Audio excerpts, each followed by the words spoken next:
Hi, my name is Wilson Pun. I've been a real estate attorney in New York for over 10 years now, and I've helped hundreds of clients close on their purchases and sale transactions. So a seller, when you want to buy a property, is going to be the broadest sense of the word. It can be any individual, it can be an entity, and it is inclusive of the group that we call a sponsor. Whereas a sponsor is a very specific type of seller. They're the ones who develop the property, they built out the property, and now that the property on its way to completion or already is complete, they're looking to sell units that they've developed to first-time purchasers who are buying these units that haven't been occupied before. So typically for sponsor sale, new construction units, we see that sponsors are usually hesitant and don't like to give mortgage contingencies. I think one factor really depends on where they are in terms of sales. If they are in the front end, they're just starting out sales, the units are just starting their first round of sales, they're going to be very hesitant or very against giving these contingencies because it puts them in a position where it exposes them to risk, where if they have potential purchasers that sign contracts back out, that's going to get them in trouble with their metrics with the construction loan lender.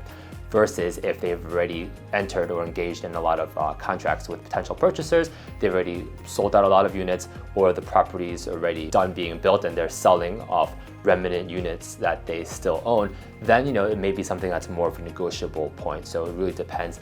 where on the time frame of the property development that you're buying the unit from the sponsor, one, and two, it really depends on the current market forces. If, for example, a purchaser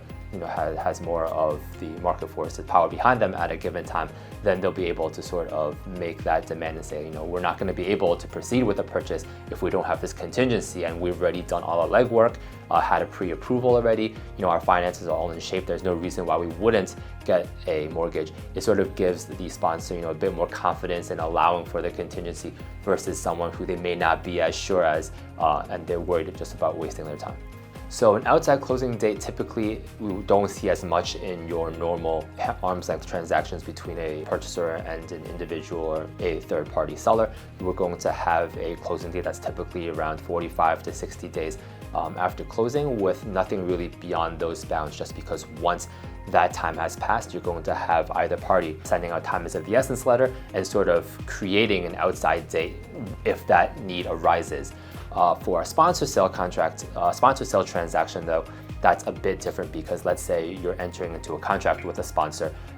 at the beginning phases of the development where the property isn't done yet. The sponsor still needs time to finish building out the property, get the CO, and be in a position to be able to close on a unit to sell to the purchaser. As a potential purchaser, you don't know how far that may be. Under typically a new construction sponsor sale contract, the sponsor has a lot of rights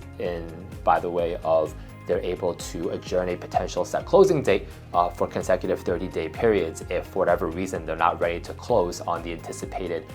closing date that's specified in the contract. So as a purchaser, you're exposed to a much larger time frame of when a closing may potentially occur. So if that's something that